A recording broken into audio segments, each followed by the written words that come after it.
ಒಬ್ಬ ವ್ಯಕ್ತಿಯ ಶ್ರೇಷ್ಠತೆಯು ಅವರ ಆಲೋಚನೆಗಳಿಂದ ನಿರ್ಧರಿಸಲ್ಪಡುತ್ತದೆ.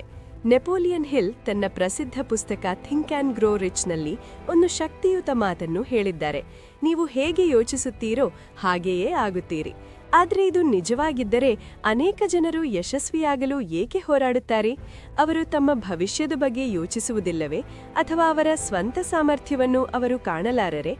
ಇಂದಿನ ಕಥೆಯು ಈ ಪ್ರಶ್ನೆಗಳಿಗೆ ಉತ್ತರಿಸುತ್ತದೆ ಮತ್ತು ನಿಮಗೆ ಒಂದು ಶಕ್ತಿಯುತ ಪಾಠವನ್ನು ಕಲಿಸುತ್ತದೆ. ಒಂದು ದಿನ ರೈಲ್ವೆ ನಿಲ್ದಾಣದಲ್ಲಿ ಒಬ್ಬ ಭಿಕ್ಷುಕನಿದ್ದನು. ಪ್ರತಿದಿನ ಪ್ರಯಾಣಿಕರು ರೈಲಿಗಾಗಿ ಕಾಯುತ್ತಿರುವಾಗ ಅವನು ತನ್ನ ಜೀವನೋಪಾಯಕ್ಕಾಗಿ ಭಿಕ್ಷೆ ಬೇಡುತ್ತಿದ್ದನು. ಒಂದು ದಿನ ಅವನು ಸೂಟ್ ಧರಿಸಿ ಆತ್ಮವಿಶ್ವಾಸದಿಂದ ನಡೆಯುತ್ತಿದ್ದ ಒಬ್ಬ ವ್ಯಾಪಾರಿಯನ್ನು ನೋಡಿದನು. ಅವನ ದುಬಾರಿ ಉಡುಗೆ ಮತ್ತು ಹಾವಭಾವಗಳನ್ನು ನೋಡಿ ಭಿಕ್ಷುಕನು, ಈ ವ್ಯಕ್ತಿ ತುಂಬಾ ಶ್ರೀಮಂತನಾಗಿರಬೇಕು. ನಾನವನ ಬಳಿ ಹಣ ಕೇಳಿದ್ರೆ ಅವನು ಖಂಡಿತವಾಗಿಯೂ ನನಗೆ ತುಂಬಾ ಹಣ ನೀಡುತ್ತಾನೆ ಎಂದು ಯೋಚಿಸಿ ಅವನ ಬಳಿಗೆ ಹೋಗಿ ಕೈಚಾಚಿದನು. ಆದರೆ ಹಣ ನೀಡುವ ಬದಲು ಆ ವ್ಯಾಪಾರಿ ಅವನನ್ನು ನೋಡಿ, ನಾನು ನಿನಗೆ ಹಣ ಕೊಟ್ಟರೆ ನೀನು ನನಗೆ ಮರಳಿ ಏನು ಕೊಡುತ್ತೀಯಾ ಎಂದು ಕೇಳಿದನು. ನೀನು ಯಾವಾಗಲೂ ಇತರರಿಂದ ಪಡೆದುಕೊಳ್ಳುತ್ತೀಯಾ, ಆದರೆ ನೀನು ಎಂದಾದರೂ ಯಾರಿಗಾದರೂ ಏನಾದರೂ ನೀಡಿದ್ದೀಯಾ ಎಂದು ಕೇಳಿದನು. ಭಿಕ್ಷುಕನಿಗೆ ಆಶ್ಚರ್ಯವಾಯಿತು. ಅವನು ಇಂತಹ ಪ್ರಶ್ನೆಯನ್ನು ಎಂದೂ ಕೇಳಿರಲಿಲ್ಲ. ಗೊಂದಲಕ್ಕೊಳಗಾದ ಅವನು, ಸರ್, ನಾನು ಕೇವಲ ಭಿಕ್ಷುಕ. ನಾನು ಭಿಕ್ಷೆ ಬೇಡಿಯೇ ಬದುಕುತ್ತಿದ್ದೇನೆ. ನನ್ನ ಹತ್ತಿರ ಯಾರಿಗೂ ಕೊಡಲು ಏನೂ ಇಲ್ಲ ಎಂದು ಉತ್ತರಿಸಿದನು. ವ್ಯಾಪಾರಿ ನಗುತ್ತಾ ಹೇಳಿದನು, ನಿನಗೆ ಕೊಡಲು ಏನೂ ಇಲ್ಲ ಎಂದು ನಿನಗೆ ಅನಿಸಿದರೆ ನಿನಗೆ ಭಿಕ್ಷೆ ಬೇಡುವ ಹಕ್ಕು ಕೂಡ ಇಲ್ಲ. ನಾನೊಬ್ಬ ವ್ಯಾಪಾರಿ.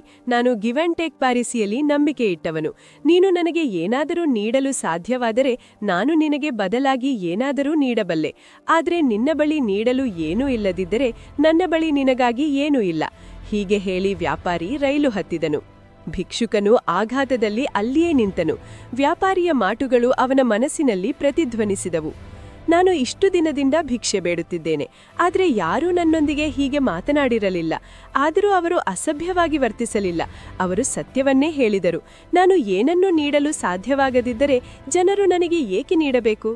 ಮೊದಲ ಬಾರಿಗೆ ಏನಾದರೂ ಪ್ರತಿಯಾಗಿ ಪಡೆದಾಗ ಜನರು ನೀಡಲು ಇಷ್ಟಪಡುತ್ತಾರೆ ಎಂಬುದು ಭಿಕ್ಷುಕನಿಗೆ ಅರ್ಥವಾಯಿತು. ಅವನು ಆಳವಾಗಿ ಯೋಚಿಸಿದನು, ನಾನು ಏನು ನೀಡಬಲ್ಲೆ? ನಾನೊಬ್ಬ ಭಿಕ್ಷುಕ. ಮರುದಿನ ನಿಲ್ದಾಣದಲ್ಲಿ ಕುಳಿತಿದ್ದಾಗ ಹಳ್ಳೆಯ ಪಕ್ಕದಲ್ಲಿ ಕೆಲವು ಹೂವುಗಳು ಅರಳುತ್ತಿರುವುದನ್ನು ಅವನು ಗಮನಿಸಿದನು. ಅವುಗಳ ರೋಮಾಂಚಕ ಬಣ್ಣಗಳು ಅವನ ಗಮನ ಸೆಳೆದವು. ಅವನಿಗೆ ಒಂದು ಉಪಾಯ ಹೊಳೆಯಿತು. ನಾನು ಬರೀ ಪಡೆದುಕೊಳ್ಳುವುದು ಮಾತ್ರವಲ್ಲದೆ ನನಗೆ ಹಣ ನೀಡುವವರಿಗೆ ಬದಲಾಗಿ ಒಂದು ಹೂವನ್ನು ನೀಡಿದರೆ ಹೇಗೆ?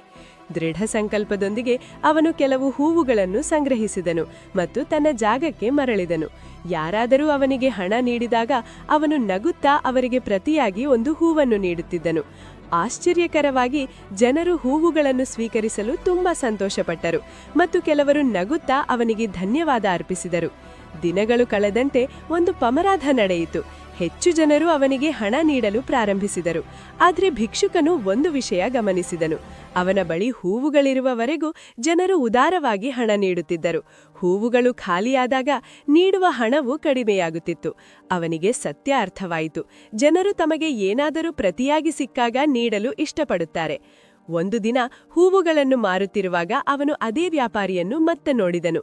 ಉತ್ಸುಕನಾದ ಭಿಕ್ಷುಕನು ಅವನ ಬಳಿಗೆ ಓಡಿ ಹೋಗಿ, ಸರ್, ಇಂದು ನನ್ನ ಹತ್ತಿರ ನಿಮಗೆ ನೀಡಲು ಒಂದು ವಸ್ತುವಿದೆ. ನೀವು ನನಗೆ ಹಣ ನೀಡಿದ್ರೆ ನಾನು ನಿಮಗೆ ಬದಲಾಗಿ ಹೂವುಗಳನ್ನು ನೀಡುತ್ತೇನೆ ಎಂದನು. ಉದ್ಯಮಿ ನಗುತ್ತಾ ಅವನಿಗೆ ಹಣ ನೀಡಿ ಹೂವುಗಳನ್ನು ಪಡೆದನು. ನಂತರ ಅವನು, ಇಂದಿನಿಂದ ನೀನು ಭಿಕ್ಷುಕನಲ್ಲ, ನೀನೊಬ್ಬ ವ್ಯಾಪಾರಿಯಾಗಿ ಬಿಟ್ಟೆ ಎಂದು ಹೇಳಿದನು. ವ್ಯಾಪಾರಿ ಹೊರಟು ಹೋದನು. ಆದರೆ ಅವನ ಮಾತುಗಳು ಭಿಕ್ಷುಕನ ಮನಸ್ಸಿನಲ್ಲಿ ಒಂದು ಹೊಸ ಆಲೋಚನೆಯನ್ನು ಹುಟ್ಟುಹಾಕಿದವು. ನಾನು ನಿಜವಾಗಿಯೂ ಈಗ ವ್ಯಾಪಾರಿಯನ್ನೇ?